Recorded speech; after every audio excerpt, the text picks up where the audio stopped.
So, ikutin natin dito sa kabilang side ng ng Camp Alexo. Yan. Meron pa pala rito.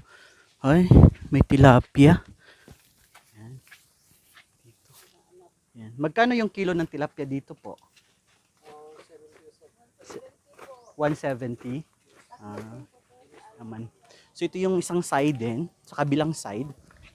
Ito yung kabilang side. Pag gusto niyo umikot kasi yung campsite nila doon sa kabila. So sabi ko, tingnan ko nga yung sa likod kung ano yung itsura.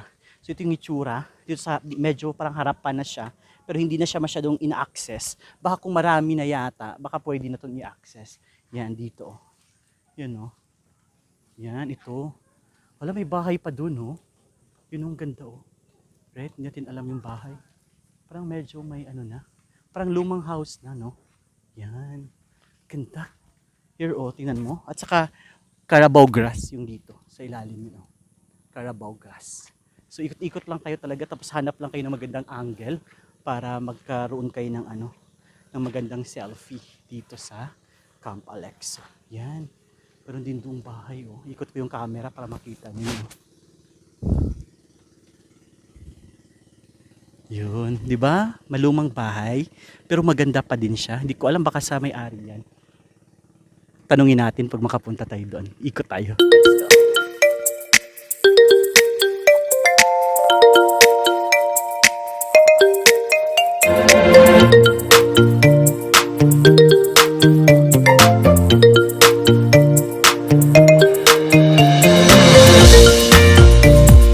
Let's go here. Dito na tayo na side. Ay, may dito.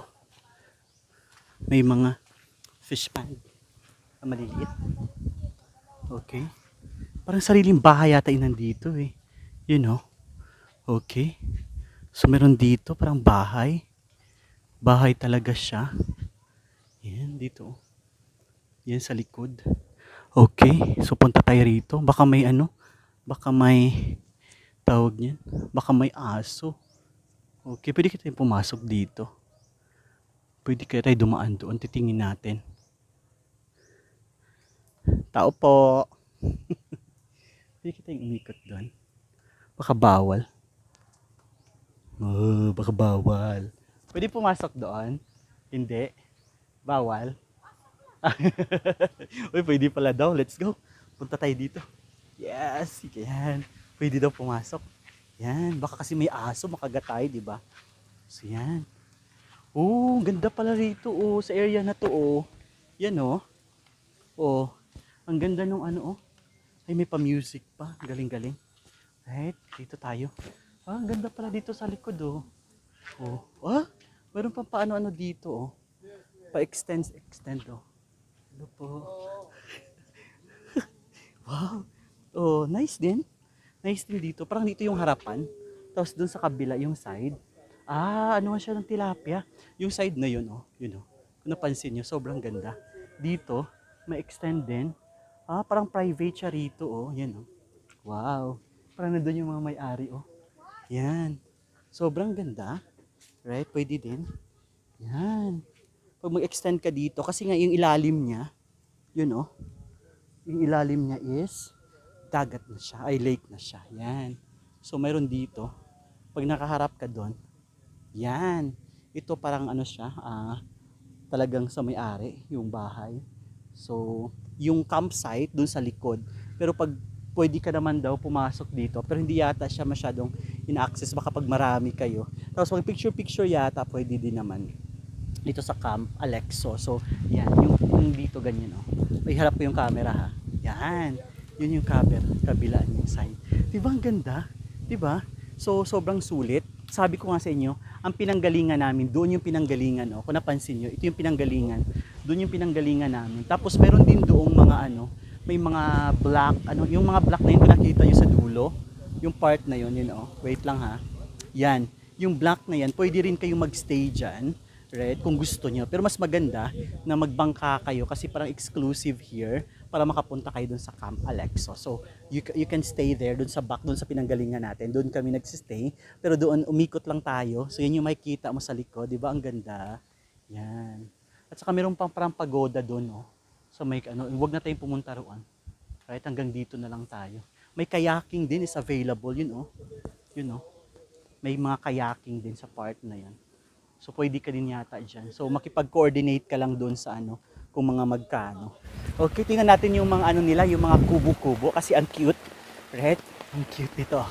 Oh, dito tayo sa cabin 1. Yan. Yan ha, tanggal natin yung payong. Oh, di ba? Sobrang nice. Yan. Alam ko good for 2 to 3 persons yata yung cabin. Pwede rin 4 persons, right? Yan. Di ba? Ang galing. Ang ganda. So, merong cabin 2, yung katabi, Okay, so kung gusto niyo yung exclusive, right? Yung pagpunta nyo rito. So, yan, may ganyan kayo. Hindi ko alam kung ilan talagang kasya dyan kasi sa tent kami, yung tent andito. So, medyo, lang, ikot ko yung camera para makita niyo yung tent. Ito, umbrella na malaki, yan. Okay, sobrang laki din. Pag maulan-ulan, yan. Ito yung umbrella. So, ibigyan na natin yung umbrella kasi nakalipat na tayo. Yan. Medyo siya, hindi siya advisable feeling ko kung sobrang gusto nyo talaga na hindi maputikan. Pero kung okay lang naman sa inyo na maputikan kayo, so visit here at Camp Alexo. Tapos, dapat lagi kayong may jacket kasi pag gabi, sobrang lamig. Tapos, yung mga tent, provided nila yung foam, may foam. Later, pasukin natin yung isang tent para makita niyo yung laman. Tapos may sariling electric fan. So, ganun dito. Okay, so, di ba, ang cute. Merong mga medyo malaking tent doon. Yan. Yun oh. Mas malaki yung na yan, cabin na yan. So, aircon ba siya? Aircon. Wait, tingnan natin yung isang cabin. Knock, knock, knock, knock, knock, knock. Knock, knock, knock, knock. Yan, ito po yung Oh, yan yung laman. Hello, mag-hi ka. Hello. Mag-hi si baby girl. Yan po yung laman. So, meron po tayong electric fan. Mayroon ding, ilang kasya dito na 4, no? 4, pwede ngang 5 eh. Feeling ko pag mga sobrang close na kayo, so magsiksikan na lang kayo, good for 4 or 5 person. So, provided na yung electric fan. Tapos may ganun ka, may patila-tela ka, akala mo prinsesya ka. Tapos, hindi lang yun. 'Di ba yung ito, pag sobrang init, so yung Nipa hut na to, of course alam niyo na pag galing probinsya ka, yung Nipa hut, 'di ba hindi masyado nag-absorb ng heat. So, mas cute. At saka yung aura na nasa probinsya ka, ang galing, ang ganda. So nakakatuwa kasi later, kaya na ganito na tayo, kasi later mag-jump na tayo doon sa lake. Ang lake, sus ko, sobrang nice din. Medyo maputik lang yung ilalim nung yung part niya, yung base nung yung lake. Pero hindi talaga siya kasamahan namin yun nasa likod. So alam mo yun. At saka thank you again to Mr. and Mrs. Soriano. Kasi sila yung nag-sponsor bakit tayo nagpunta. And then yung dito may salamin na, ito yan, salamin siya. So, 'di ba? Sobrang nice. So, pag ganito ka lang, isang angle mo lang. Smile, 'di ba? Alam mo 'yun, Instagrammable din siya pag gusto mo talaga. So, may maraming outlet for you at saka maraming angle kung gusto mo talaga, 'di ba? Kung gusto mo talaga ng angle in terms of camera. So, alam mo, ang galing. Hindi lang 'yun, yung mga umbrella dito, mga malaki yan, ganyan. Kasi nga bago pa lang talaga siya, hindi pa siya masyadong na improve. Pero kung sabi ko nga sa inyo, getaway lang yung gusto nyo. So ito yung isa sa mga exclusive na pwedeng puntahan. Ito yung mga parang aurahan nyo pag gusto nyo talagang kayo-kayo lang, di ba? Good for 2, good for 3. Tapos yung tent, mayroon dito ang dami, yung mga tent na yan. Ngayon nga kasi maulan, so there's a tendency na medyo nag-leak yung water. Pero pag hindi ka naman maarte, alam mo yun, pag ka naman, game na game ka sa mga ganitong panahon, lalo na ngayon, tag-ulan naman siya, tapos gusto mong gusto mo lang lumabas from Manila, right? Mag-unload ka ng stress. So visit here at Camp Alexo. 1, 2, 3, come on!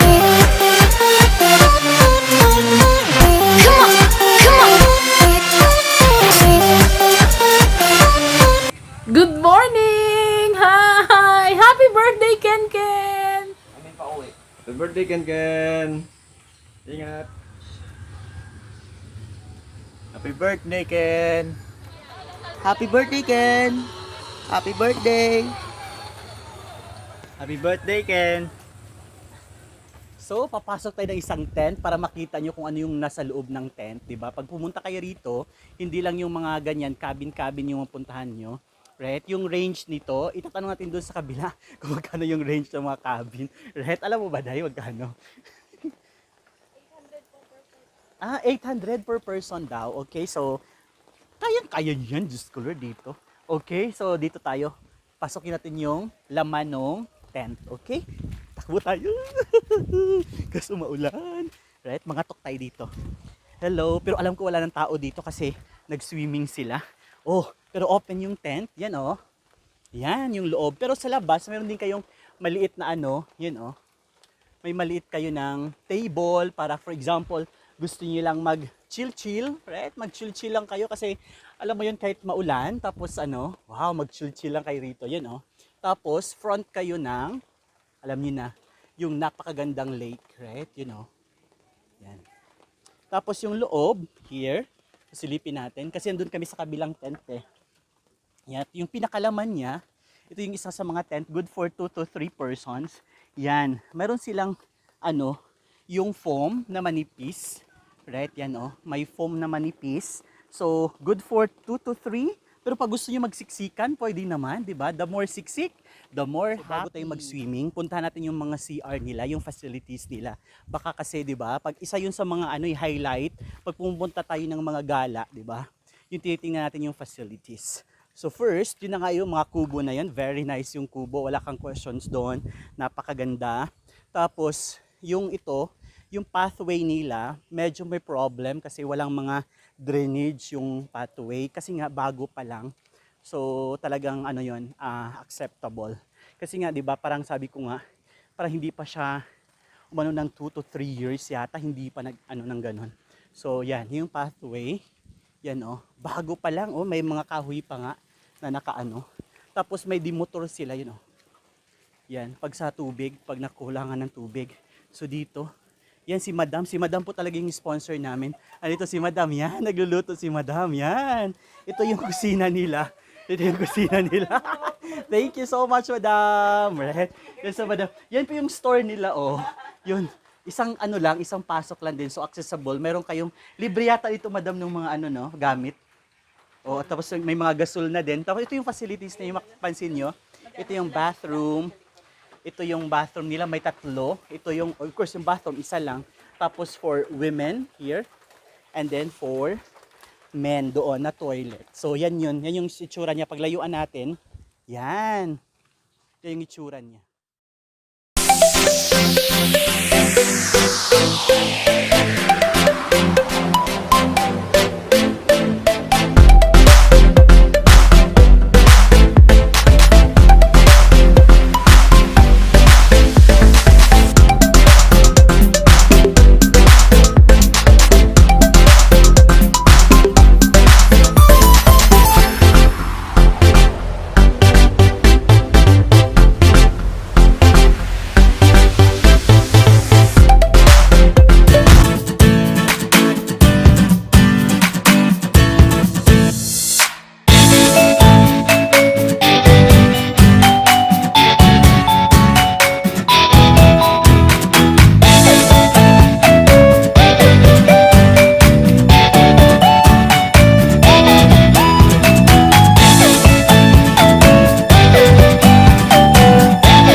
Yung stay natin dito, yung overnight natin dito sa Camp Alexo. So sobrang enjoy. Tapos namin yung kayaking doon. Tapos ngayon medyo maganda na yung weather. Kagabi talagang ano, ulan ng ulan siya, pero enjoy pa rin kasi mas mag-ulan-ulan, mas maganda doon sa ano, sa balsa. Kasi yung balsa doon sa ano, sa lake na yan, right? So sobrang nice. Sobrang enjoy. At saka hindi lang yun, yung internet connection ng smart, sobrang okay. So walang problema. Pati Globe, mayroon din namang internet connection. So as long as you're here, walang problem sa internet.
sorry ass DJ.